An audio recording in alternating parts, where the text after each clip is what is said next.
Welcome to my YouTube automotive channel. In today's video I'm sitting in a 2013 Chevrolet Traverse and I will show you how to use child locks.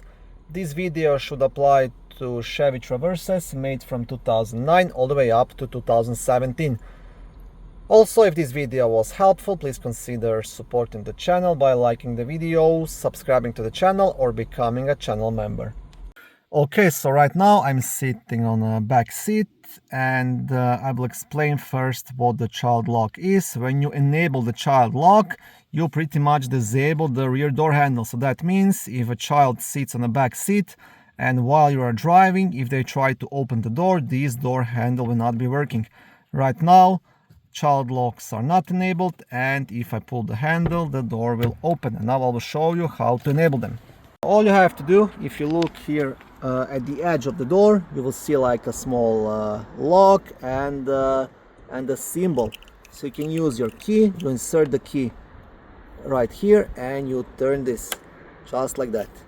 And that should enable your child locks, and now we will test it. Okay, so I will close the door now. And if I try to open it, as you can see, the door handle is not operational. And you have to do this separately for each door. Now right now you can only open this door from the outside. From the inside, no, even the vehicle is unlocked. And if we go here, you can see this door is still working. And the same thing, if you want to enable the child locks, you will just go here, use the key or anything you have and just turn this. And now to disable child locks, you will do the same. You will just turn it to the starting position, and that's everything you have to do. Okay, thank you for watching this short video. I hope it was helpful and educational. If it was, please like it and consider subscribing to my YouTube automotive channel.